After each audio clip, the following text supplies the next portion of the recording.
Welcome to the Human Frame podcast with me, Łucja, where I talk to incredible people that I've met along different industries to talk about art as a form of activism. Today I'm joined by Yago Cardalda. Yago was raised on a diet of drums and piano chords, microphones and soundboards. He has been a prominent figure in music and theatre since he was barely a teenager. Although he studied at the Escuela de Música Creativa, specializing in drums, piano, voice and composition, and trained with some of the most highly regarded professionals in the industry. His innate talent, passion and learning and unique abilities have served him well since he began at just the age of 5. As a drummer and performer, he has toured around the world and played with countless artists, including Mika and now Marlena.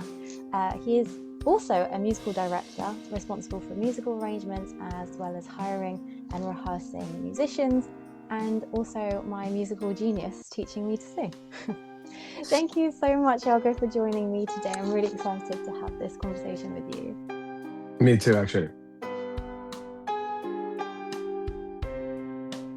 So let's just jump straight in. So do you remember the moment music shifted from something that you loved into something that you felt to do professionally? Yes, but I never started thinking about something professional. I still don't think I am a professional yet, but I always had this feeling of this is what I have to do. This is what I need to do. This is according to stage arts. Doesn't matter if I am performing for a band or for filming or for theater or even behind the scenes helping actors and actresses with martial arts or whatever, all the things I kind of do in general. I always thought about it like this is where I am, where I feel more than comfortable, safe. It was like my safe space where all the bad times that you have when you're a kid goes away. In my school, actually, started with the theater more than with the music part because I was a really bad singer. Horrible. I couldn't tune one note. It was amazing. My flute lessons were amazingly bad. I mean, my grades in music were really bad. But I fell in love with the theater of the school. I started feeling like I could be anyone I want, and any character, any creature, and that opened me really a psychological bomb inside me, and I think it started there in the theater of the school.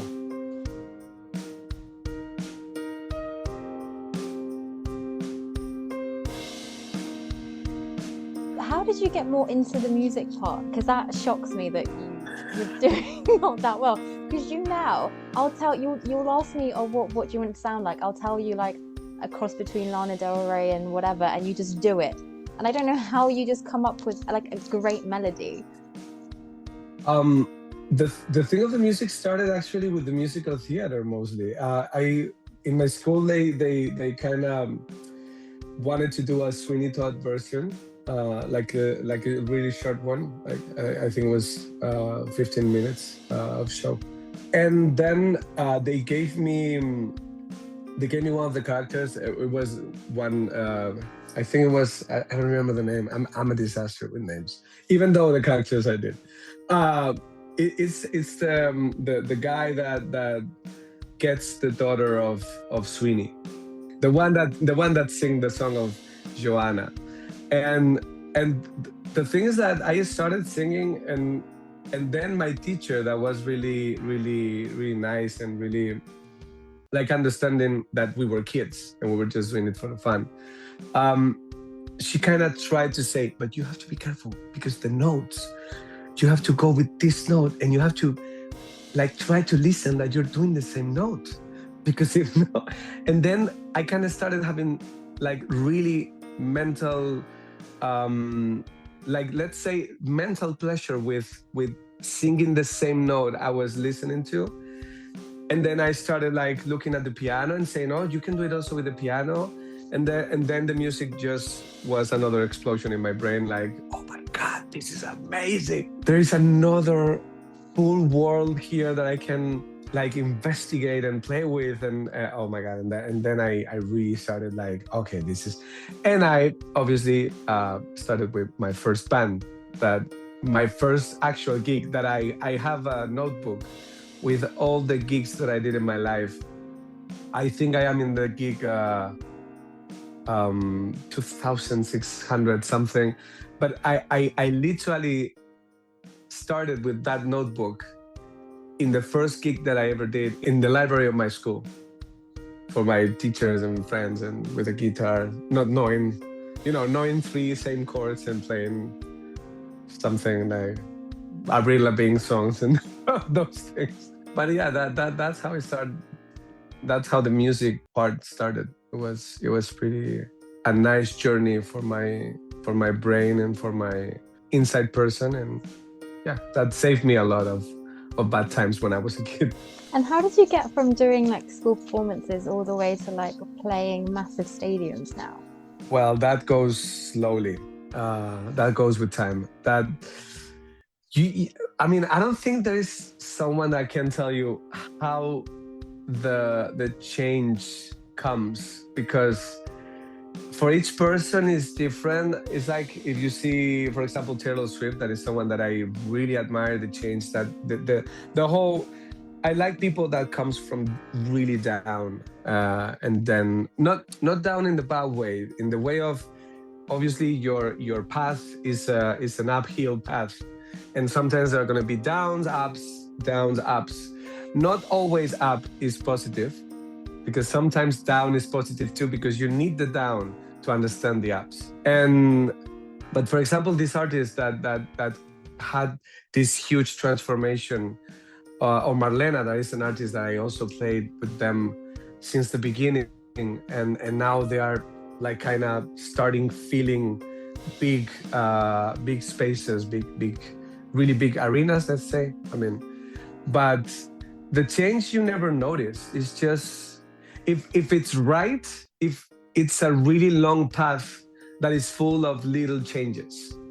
You start in a little place with 30 people, that all the 30 people you know, then one day you go to 50 people, and that like 20 people that you don't know, and it's like, oh, what? And it goes that way. The thing is that if you don't change, for me, when the artists don't change who they are, is when the audience actually fall in love with them, in the way of, I see you truly, you're not acting, you're not making a character. I admire a lot of Marilyn Manson, but that's a character. And it's another type of artist, but the artists that really show themselves, like, okay, I'm getting naked for you, like metaphorically. Like vulnerability wise. I'm being vulnerable right now here in the States. I'm making, actually, there is a thing that Marlena do in the States. They do therapy for themselves. Also for me, I mean, I'm there and I'm like, oh my God, I finished the gig and I'm like, yeah, that was a really great session. because you're feeling what they're feeling. You're feeling what they're trying to tell you with their songs. And the funny thing of that is that no one gets it the same way. You present a song that maybe you experience some feelings, and somebody takes that message of that song and make it theirs. And it's really nice when that happens. That at the end is what it takes you to start flying in this business. It's a lot of pressure and a lot of stuff, but it's also really fun, isn't it? And like you said, yeah, down the passions that you want to go to and staying true to who you are, because I feel like some people kind of peel away who they are and get soaked into, the fame and glory and all of that kind of stuff. Yeah, but at the end, it's mostly people many times say, no, I feel arenas, and there is this thing that I always say, that is, we are no one, but everybody is someone, and that is a thing that the thing of the art is that I'm no one. I'm when I'm in the stage, I'm someone. But when I'm not in the stage, I'm no one. But I'm someone that I'm actually not. I'm not being myself in the stage. So I'm still no one. But I'm someone for someone, and that's the funny thing. But when you're in the stage, you don't feel you're someone. You feel that you're just having fun, and that's the fun of it. That is like I don't feel like there are people obviously that feel that there are more than many people or someone, but that is another case. But normally artists, when we're in the stage, it's like, and I'm sure that you understand that feeling. You're artist too. I mean, amazing artist, by the way. Łucja, amazing artist. But yeah, it's just feeling that you're someone because somebody thinks you're someone. It's funny. It's like, And then you go down from the stage and you're keeping like, yeah, I'm no one. I love it. It's so cool. become different characters, right? It's like you're Yeah, person, and it is like a different, like a stage persona, I guess. It's a different side of you that allows to maybe explore, make more vulnerability, all that kind of stuff. I want to go into your musical process. So where does a piece of music usually begin for you? Because obviously you compose, but you also and produce and musical director. But yeah, where does that begin? Is it from emotion, or is it from rhythm, or is there something else that kind of you start with in your process? In composing, you mean? And when you compose a piece, wow, that's the an impossible answer question, but I'm gonna try to be as bold as I can with this. Sometimes you need the feeling of something, and using those feelings to not using those feelings mostly. It's I would say like aiming your feelings, like aiming your feelings to music or to writing or to. It's also a way of therapy. It's also a way of, and that's what I do. That's also I go to therapy a lot. I mean, I need a psychologist once per month in my life, and I do actually. I do go, and it's amazing. But that therapy also, that music, arts, writing, painting gives you when you canalize is well said. When you canalize those feelings that you're having, bad, good, whatever. I mean, whatever feeling you're having, when you canalize it through art, that helps a lot to the process in the way of. Now, for example, I'm making an original score to a beautiful movie. I can't say anything, but it's a really beautiful movie about a sickness. And the beauty that I am acquiring and getting from this information that they're giving me about the script, and the way I am trying to when I sit to compose. That I did it with the amazing half of mine that is Holly. That obviously my compositions wouldn't be. It's our compositions actually wouldn't be as good as they are without her, because I'm the fingers, but she's the brain many times. And the thing is that with this composition that we're making, we kind of, because we're in a moment of, our house is being built, we're a lot of stress, blah, blah, blah, blah. When you get all those stress that you're having and you put it in on a piano, on a paper, on a canvas, on it turns really beautiful things. And it's a way, as I'm saying, of therapy, and it's not that those things wouldn't happen if you would have been happier, because when you are happy also really nice, but you have to canalize happiness, and happiness is kind of like different way to canalize. But I guess the process is just sitting down, looking at the piano, closing your eyes and letting your feelings talk. And obviously there are qualities that you can have, like, knowing what to play, what to go, like the theory, but at the end is how it's about how you feel what is sounding, it feels right, it feels, it feels comfortable, it feels that it's expressing what I want to express. And the creative process is amazing. It's a thing that each person has. Yeah. So is it more like instinctive for you rather than like technical? Because I feel like some people go. For me it would be really instinctive. Really instinctive. Obviously, there is a technical part because I know how to play piano. I know how the chords work. I know how to create suspense. I know how to create fear. I know how to create intensity. I know how to create happiness. I know how to create Disney vibes. But technically, it's good to have those, but you have to let your feelings like fly. And that is the most complicated part, because sometimes people don't wanna let their feelings fly.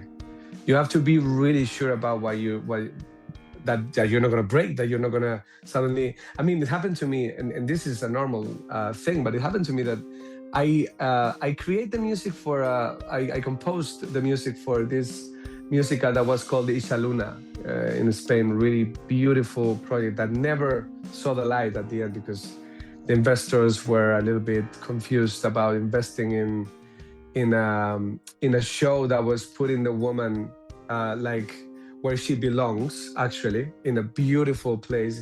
It was about it was other times, worse times than now, and the musical was talking about the feminine energy and how the story of a mother that is looking for her son, and it was a beautiful musical. But in those times, the investors were not wanting to invest in that, and they said it really clearly, and I was like, oh. But for example, this show, when I did this, there was this moment that they told me, how you see, because they asked me, they came to me and they say, the script writer, that was amazing script writer, she told me, I want a melody that represents the woman here, and all what it like, what can represent a woman but with an animal. And this has to be like the when she has her birth, like she gets burned. But how would you say it? Born. She's born. Born. She's born. She's having the born, and then the thing that is going to happen is that the masculine energy is going to come, and it's going to join with her, and it's going to be a melody that is going to be doing like two hands walking together through the story. And then the kid is gonna. It's like the creating of the kid, like they're giving life to the kid. So I started composing, and I had to be 3 days in total isolation because I really wanted to understand the feeling of something that's significant, because it's like somebody tells you, let's make a song that represents the woman energy, and I was like, oh my God. Literally, she told me that. That's the thing. So I had to literally stay in my house. I remember I stayed in my flat, and I said, I'm gonna listen to Chopin. I need to kind of like calm the energy down and try to understand this. And I started to watching, by coincidence, Swam's videos, because I found it, and I said like, oh my God, actually the movement of the Swam, it's really like, it has, and I started understanding, and ballet and everything, and the like it was like really representing a little bit the feminine figure and everything. And so I started to analyze that the Swams make this, like they move the neck, they pull it back, and then they go down, and they hide and then they pull it back again. So I started to making a melody that was like really like following those movements. But it was literally all in my head. I was lying down. I was not playing the piano. Then I came to the piano and everything got sense.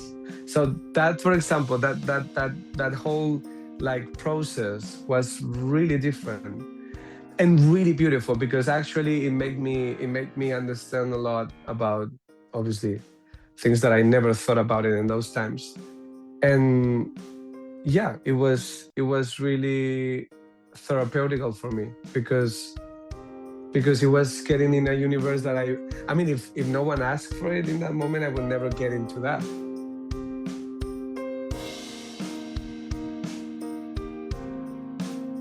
I mean, that song at the end never saw the light, and I think it pretty represents, if you can close your eyes and I tell you this part is the woman, this part is the man, and this part is when they join together in love and in a beautiful love making to create life.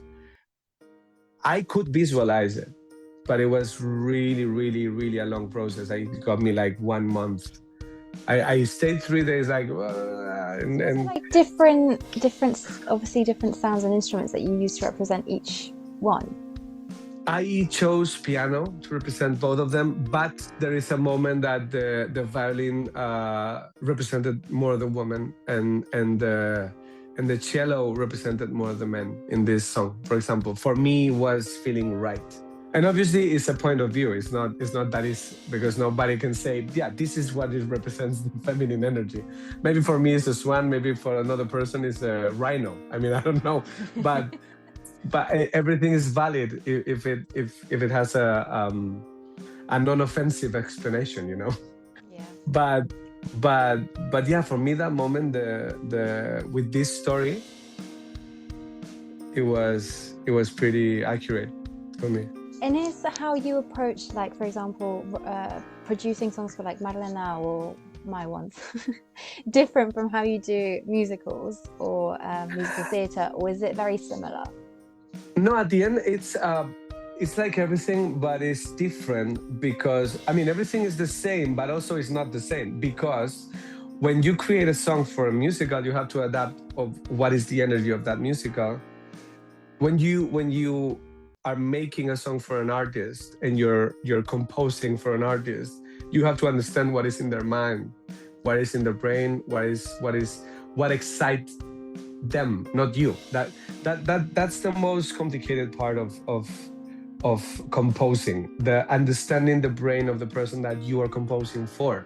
At the end, is mostly looking for what fits that person, even though, because there are moments I would never ask for an artist, for example, to, yeah, you should do this style because I think it fits you. No, but I would, if they ask me, for example, imagine that an artist come to me, and happened recently with one artist I was working with.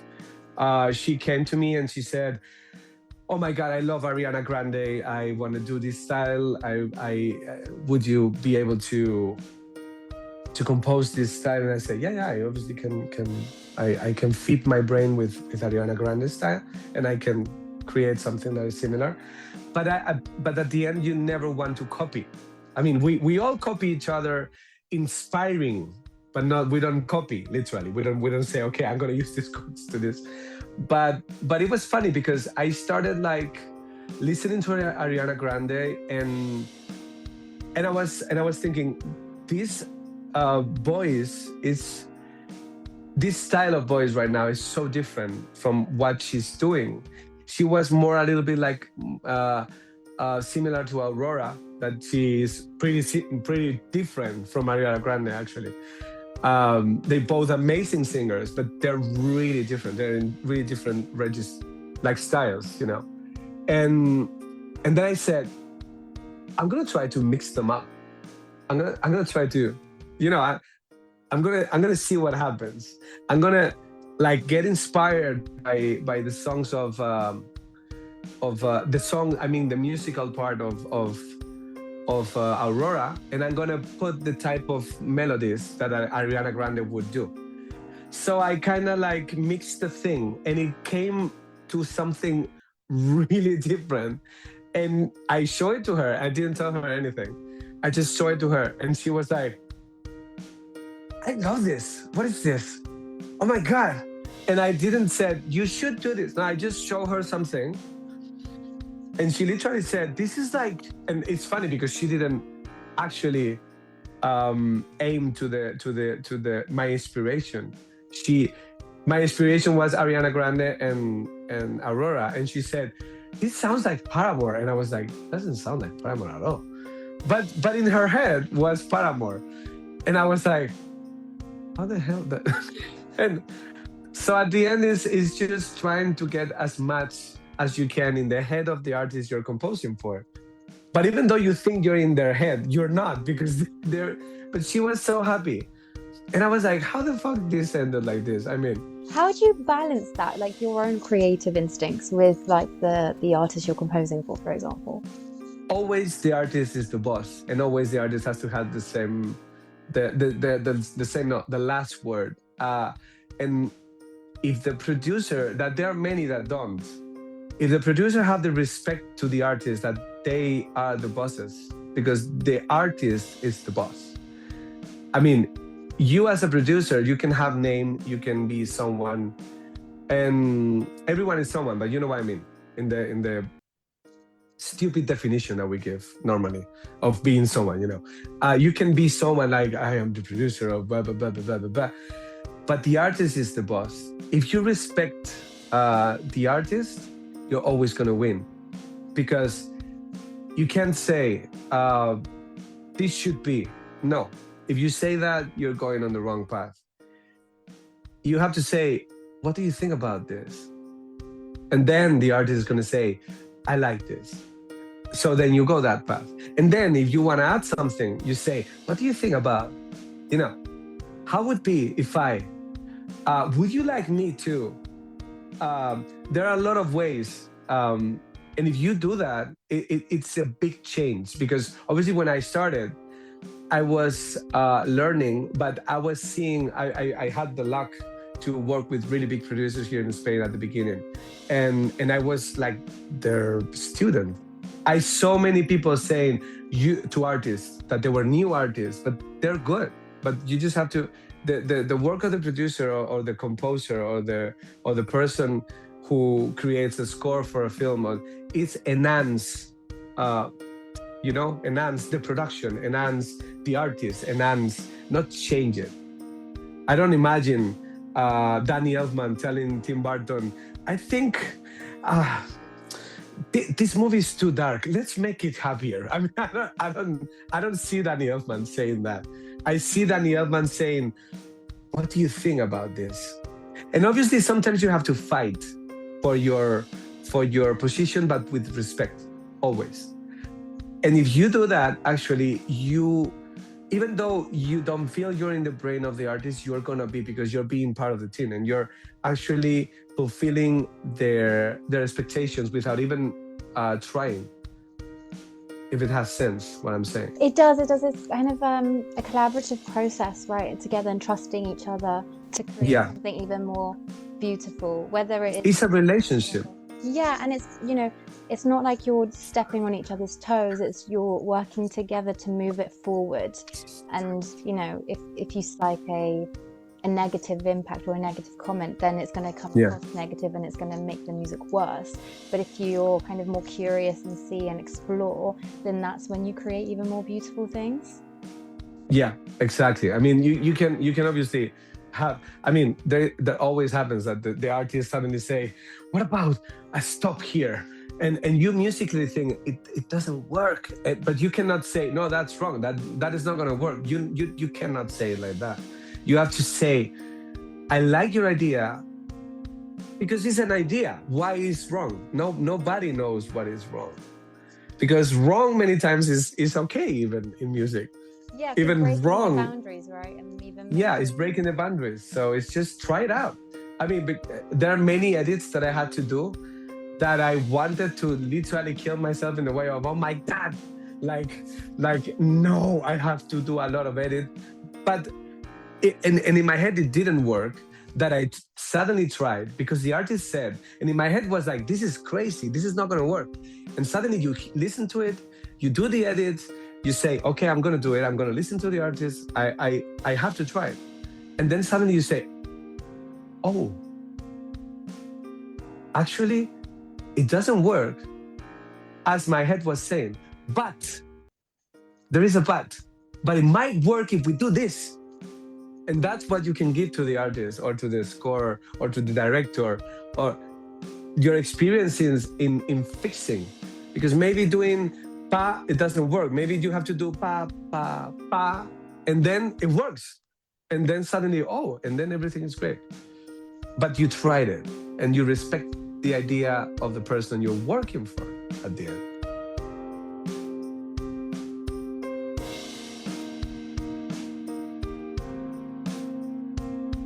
Because the other thing is that a lot of people don't realize how long creating any piece of art actually does take. And sometimes the longer you create something, the better and the more beautiful it really is. Like when you do things it never really hits as well.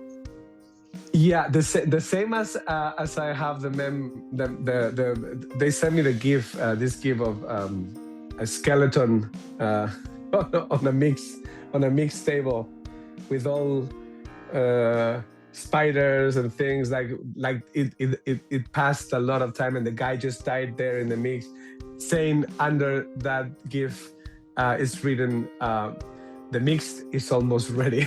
I mean, the same way I say that is possible in the way the creative process could never end. Nowadays we're used to things now, like I want a hat, I open Amazon and I have it tomorrow, and we think that the I mean, also AI is doing something with that. I mean, I want a song that sounds like Fix You of Coldplay, and you have it in 5 seconds.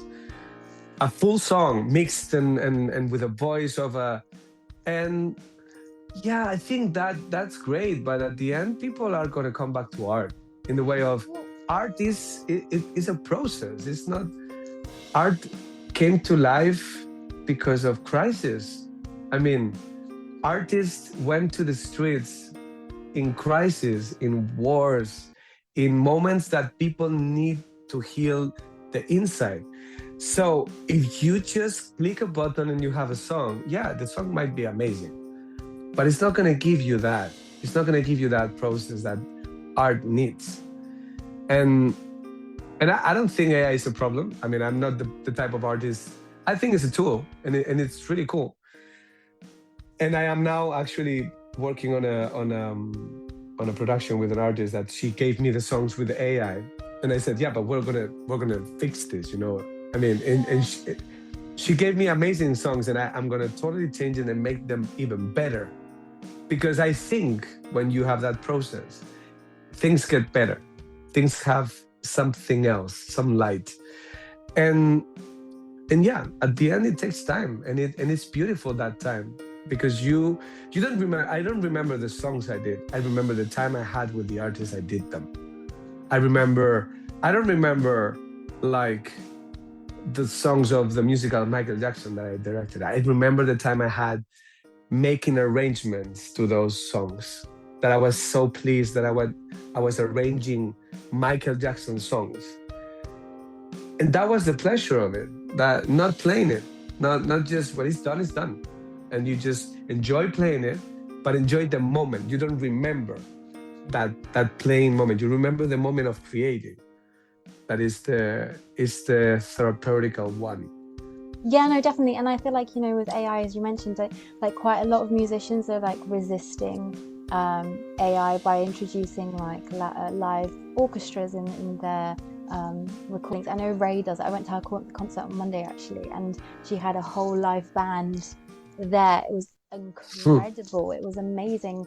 And because I feel like art can also be, or music especially, can be used as a form of like expressing things, and when things around the world aren't happening the best. So how do you think music can be used to like counter, or as a form of resistance in a way? What do you mean? I mean, you mean like how music can be like there is a resistance. You mean like the creative process of music is. I don't think there is. Look, I don't think there's going to be a resistance. I think this is going to happen, and it's happening already, and I think it's good. I think it's good that everyone have access to create music, but at the same time, they don't have access to create music. Because at the end, they're not creating music. They're clicking a button. I mean, this is an analogy that I think it's pretty accurate. When I'm playing a game and I'm killing people, I'm not killing people. I'm playing a game. I'm actually not. I can feel. I feel bad. I mean, when I find someone in Arc Raiders, I am playing. It's a really cool game, and it's a really actually social game. Because you find people and you talk to them and you can kill them, help them. Like you can also say, yeah, I am peaceful. And then they turn the back and you kill them and you take their stuff. I mean, many times I feel bad even when I kill someone. I'm like, oh my God, I just killed him. And the guy is in the floor saying, man, I had a really cool gun and I have a really cool thing and you just screw it up. And I was like, man, I'm so sorry. And I just saved him again. Because I feel so bad. But those are not. I mean, that's a game. It's not real life. The same is happening with making music with AI. I mean, at the end, the process is not being real. You're just clicking a button and you're letting something think. You're not thinking. You're actually making your brain much less because you're avoiding all those experiences that your brain can have. And that is a decision of people. I mean, for artists, that people make themselves more like lazy. They make themselves lazy on the music process. For us musicians, is better because that's going to make me better in what I do live. And what is going to happen at the end, I think AI is bringing us to reign where live things are going to be really valuable. For example, I can make a video of anything, of, I don't know, Goku fighting Trump in a horrible battle that I hope Goku wins. But the thing is that you can't make AI in theater, in live theater.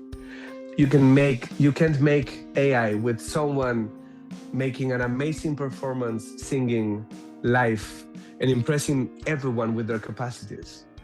So at the end, what I think is going to happen is that the life experiences are going to be really, really valuable by the audience because they're going to be tired of that. They're going to be tired of being able to just produce a full movie with a button. I think people already are. When I scroll through like Instagram and it's like, some image, everyone's like, this is AI, I don't want to see this. It's just not interesting because it's not real. That's the thing. And at the end, the thing is that in the old times, in the times where technology wasn't existing, talent was putting you on a stage. Nowadays, you can even correct your voice. If you're not a singer, you can sing on a stage in front of thousands of people without knowing shit about singing. And that's curious because the audience, it became like lazy in a way of demanding quality because they're like, I don't mind you sing. I could do that. I mean, they don't realize that they could be there doing the same thing. But then that's the thing that the life experience. When I see the Cirque du Soleil, for example, I see a gymnast. How do you say? Like an acrobat. Acrobacy show. I get flipped out. Like I can't do that. That's why I'm paying to see it. I can't do that. I how the hell they do that? That's why you go to see it. But if you just say hello, I am and then and you just do that, and that's something that anyone can do, and you're paying for that. You are putting that value to that, and I agree with that I think Bad Bunny is an amazing human being right now, and I genuinely, I think he created a style. But then the people that comes after him, anyone could be Bad Bunny. That's the thing, because he has something special, and yeah. But at the end, he could develop other part, and he is an artist. By the way, he is an artist. But the thing is that, do you think any person could be on the stage singing exactly the same thing with the same effect? That's the thing. And that's what it makes your artist. Because many people say, no, he doesn't sing, he doesn't. But there are artists that are artists, and they actually have something. And that's what makes the difference between Bad Bunny and other people that I'm not going to mention. But yeah, Bad Bunny, for example, had that something. And he's not a great singer. He's not, but he has something. He has show. It's that thing you can't recreate, right? It's also when you get a really great singer, but they're not Talent. a great stage performer. There's also That's the thing between that, right? And you kind of, when you become like touring and having all those kind of things, you kind of have to marry the two. Dua Lipa is a great example. She was a great singer, always been a great singer, but her stage presence, like she couldn't dance, for example, but she worked so hard to do it, and now her performances are amazing. So it kind of just shows like the hard work that comes into becoming an artist rather than just a singer. Which again is like what you said, like not everyone can do it, because not everyone nowadays wants to put all the hard work into it. But that's the thing, that at the end, it's like we are putting art like a math equation, and it's not. There is equation in music. There is math in the scales. But there is also another ingredient that people are losing. And thanks to the AI, we're realizing that is missing. That thing is missing. That process of actually why I'm writing this song. I'm writing this song because I have this trauma that I'm going through, and I want to get over it. And I'm writing this song to put my word out and say it out loud and get better about this. Can be a trauma, can be a happy feeling, can be whatever. I'm saying trauma because many of my own songs comes from insecurities, comes from my vulnerability and my capacity of opening to the world and say, look, this is me. Look out, here I am. You know, because it's more vulnerable. It's what you said at the beginning, right? It shows your vulnerability, and people connect to you as a performer or as an artist when you open yourself up to people, because it's more real. And again, AI can't really do that half the time. Yeah, there is this song of Beth Hart, Am I the One, that she sing at Paradiso with the band of how was the name of this guitar player? I always forget when I want to say it. That is amazing. She has a moment that is, or the moments that you see live with Jacob Collier when he directs the audience into a choir.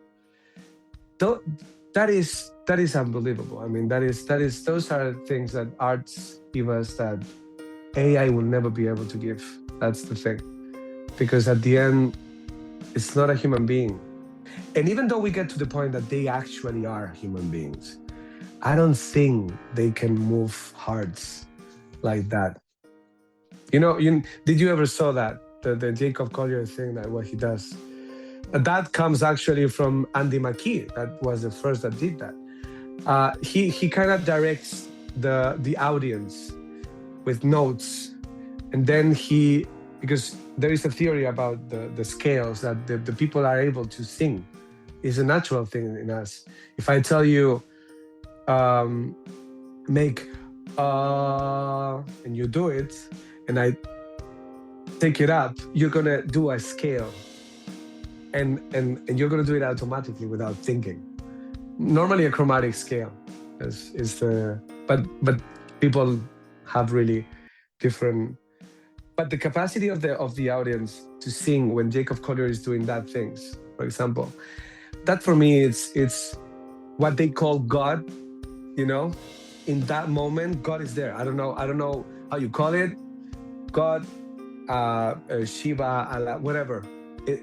There is something there that is happening that is amazing, and is putting everyone together in tears and feelings and passion that is unbelievably powerful, and that's something that AI will never be able to at least not in our lives. If I am gone, I don't mind what happened with AI. I mean, I'm not here anymore, so I'm sorry, guys. Deal with it. I mean, suddenly AI turns into iRobot thing. I mean, I don't know.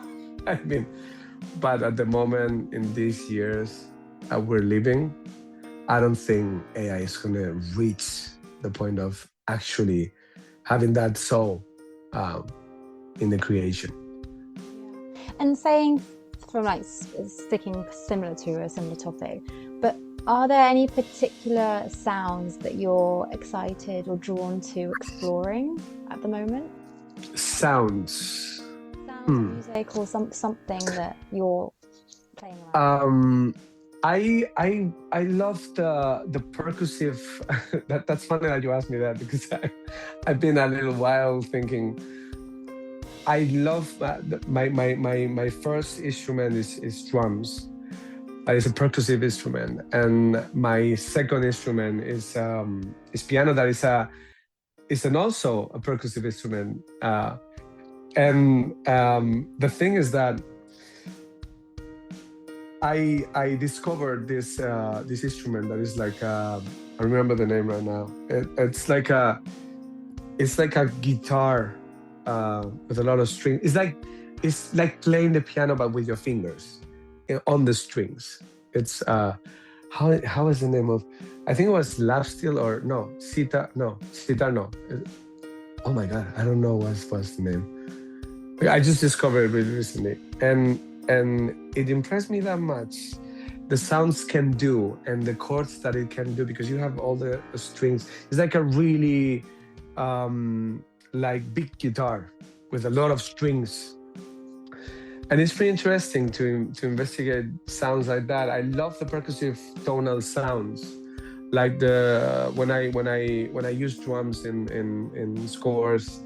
I like to give them a specific tune. I love the sound of the cello. The cello, it's a really moving instrument that can make you fly, absolutely.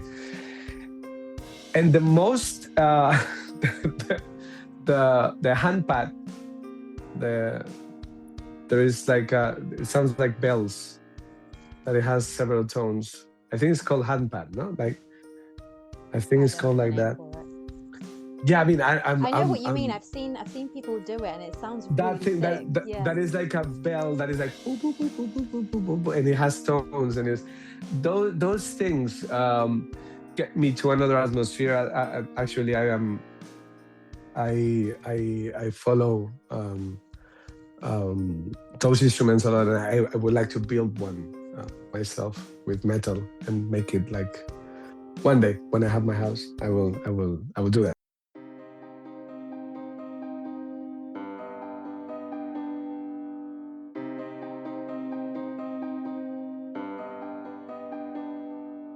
To ask you, because you're a man of very, very, very many talents. Like, you fly planes, you do what's it called, martial arts, and you do your Kendo, and you do stunt work, and you write books and everything. So I want to ask you more about your stunt work and Kendo especially. Like, how did you get into it, and how does it also help your creative artistry?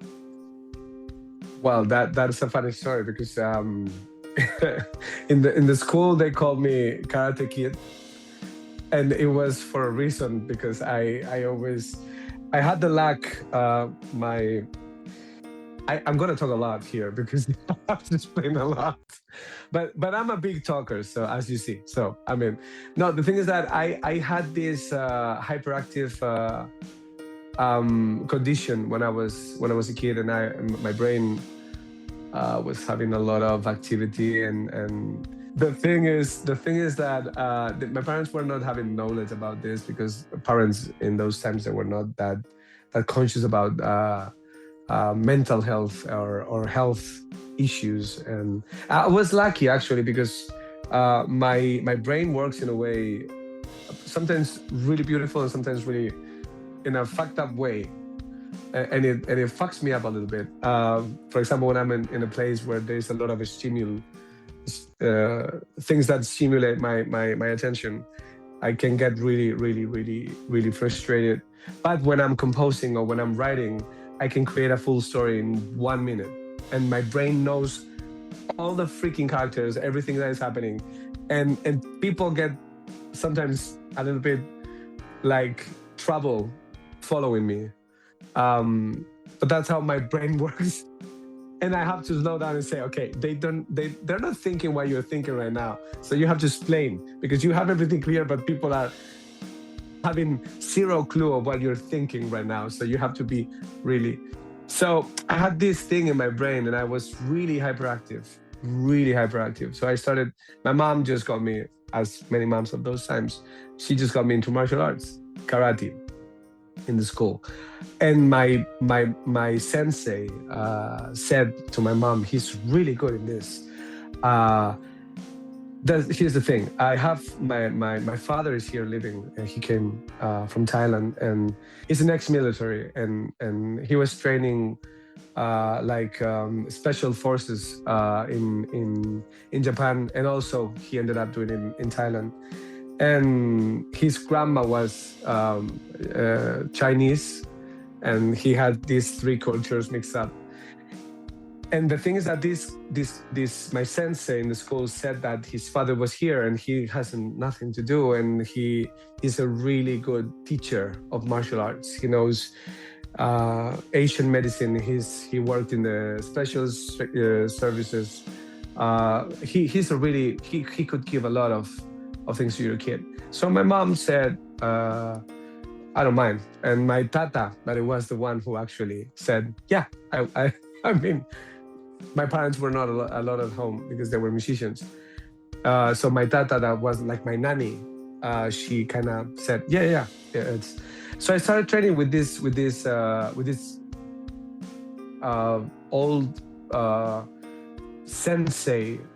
He teach me Kendo. He teach me the samurai way, really seriously. Actually, I had an education, and I've been raised by samurai principles many times. Actually, in my school, when there was a new student, I was kind of bending like a Japanese to salute him, and the teachers were like, this is not right. This is not how we do it. And then one day a Japanese kid came to class, and I did this, and he did this back, and I was like, oh, finally. And it was so funny. But I had this karate kid because my friends, when they noticed that I was training 4 hours before school and 5, sometimes 6 hours after school every day. And it wasn't a training only, it was a life learning. He teach me Asian medicine, he teach me acupuncture, he teach me samurai ways, he teach me how to survive in the jungle without anything. He teach me how to kill. He teach me how to not be killed in case of an attack. He teach me amazing things that I think human beings, sometimes we need to know, just for knowledge. Not that I'm gonna kill anyone. I wouldn't be able, because my culture, it's over peace always, and gratitude and respect and honor. But yeah, he teach me those things that for me were that normal. And then I realized that I was really lucky with this type of training and teachings. And because when you get older, at the beginning is you're like a weird case. No, the one that is weird, everyone bully you. But then you grow up and you actually realize how lucky you were having been that different, and that actually, yeah, really lucky for experience that type of racing and type of education, and yeah, and it was pretty interesting for me, and that's how it started actually, and I got passion for martial arts. Actually, that became my religion. It's not a religion, you know, it's like a way of life, but because I'm not a religious man, I believe art, it's something that moves energies, and I believe that, yeah, it doesn't matter how you call it at the end, it's a type of God. Yeah, the being an artist and being able to see art, that is at the end a way to enrich your soul, and at the end is what everything is about, to enriching your soul and being vulnerable, being true to yourself, and being true to the people that surround you. And that's how it started, more or less. I talk a lot.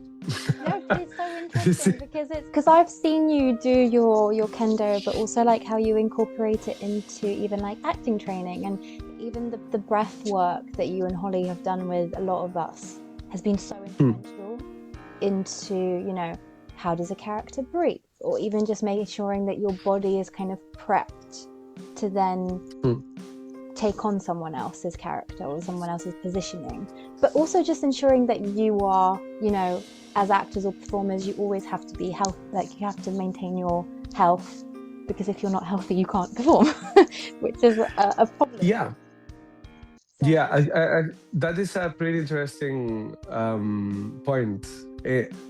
I mean, we as performers, there is a thing that Jim Carrey said. I respect a lot the psychology and the mind that Jim Carrey has. Even though his crazy parts, but he wouldn't be him without those. Jim Carrey says, I don't know if I'm going to say it right, but Jim Carrey says, like, all the characters, he's nobody. He says he's nobody. And we come back to the thing that we said before. We are nobody, but then we are somebody when we're in the stage. And those somebodies that you are when you're performing, or you're, at the end, they come through all the mental health that you're working in your real life. And that is a thing, that is a fact. That is, if you are super, I can say, fucked up in your life, you're gonna be able to do a really fucked up character. If you are pretty healthy, and it's complicated, because even the people that they think are healthy, they're not. I mean, being healthy is not a state that maintains, it's a state that you have to work through. So if you don't work one day, you might get, you know, unhealthy. So at the end, it's about that. It's about the health that you bring into your own self, is the capacity that you're going to be able to perform later, and being able to separate. And that's what I think Jim Carrey once tries to give meaning to, when he says the thing of, I'm no one, I'm an amount of characters that complete me. I think that's the part that is nice when you perform.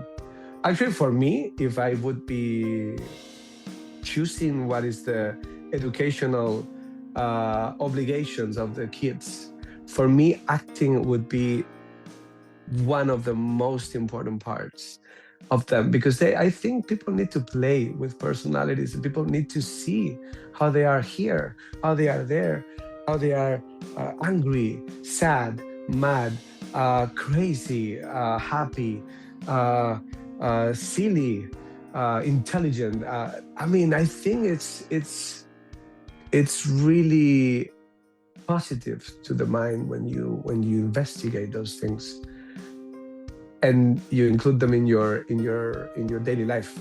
For me, that's something I do it a lot. Actually, there's an exercise I always tell the actors to do, that is talk to yourself in the mirror and make a play. Like, you can talk seriously, you can talk joking, you can talk how was your day, you can talk, but make yourself like you're talking to another person. And you're gonna flip out the moment that you actually think that you're talking with someone, but you're talking to yourself. And at the end, you're creating some personality there, and you can embrace it or just say, I don't like it. But at the end, that is what it kind of builds. Like, I'm getting really profound. No, I like this. This is my philosophical influence coming on you. I love it. Oh my God. Oh my God. Great. I'm creating a monster here. No, it's great to find out. This is why I'm doing this thing, to find out more of the kind of the passion that fuels everyone, because I think everyone has such interesting stories that I just want to pull out and listen to. But yeah, just what's next? What are you currently working on, or what are you planning? Right now, we're making the new tour of Marlena that is going really amazingly good. I mean, I had to say only positive things because it's been a lot of work, but it's gonna, oh my God, it's gonna have a really nice how you say recompensa, a really nice when you get something from a lot of work. Oh my God. I know what you mean, and the words come out my head. It's gonna be a really nice, that. Yeah. When it all comes together and you. Yeah, and you get your reward. Yeah, Thank there we go. you. And your reward. I was like, oh my God. People that listen would be like, okay, yeah, reward. Like screaming. Yeah, that is gonna be pretty nice, and we're getting really big arenas this time. So, and talking about projects that I'm doing now as soundtrack, as original score. I can't say anything right now because it's secret. And I'm doing also another thing that is secret. That is a mock-up movie. I'm making all the movements, all the motion capture of the main characters. I'm the one who is making the capture, and it's been really interesting because I never did that, and they thought I was pretty good, and I was like, okay, I don't know what I'm doing, but okay, but they really said, oh, you have experience, and I was like, but they don't know, so it's okay. So no, I actually said it. But it's funny because they were like, oh, you're really experienced. And I say, actually, I'm not. And they were like, what? Okay, so yeah, you seem to be good at this.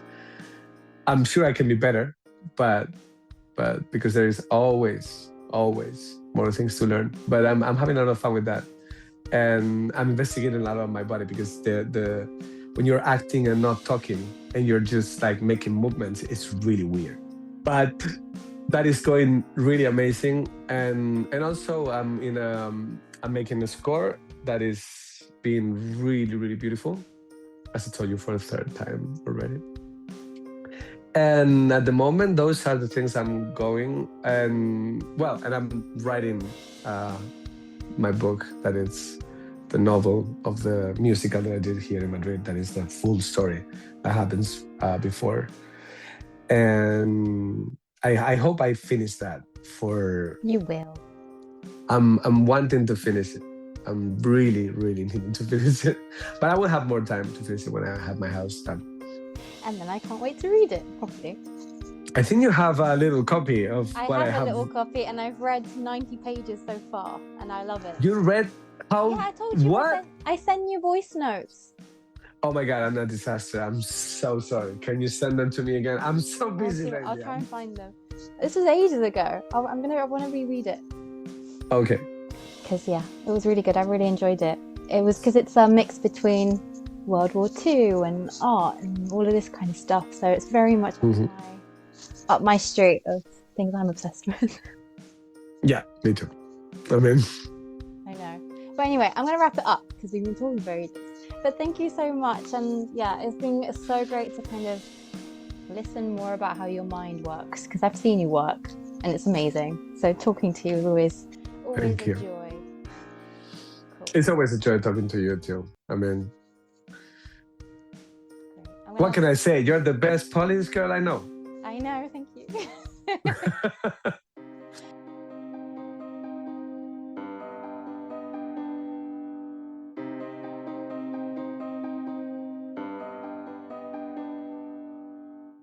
No, but really, thank you for this and for getting interested in my job, in my work, my job, and my work.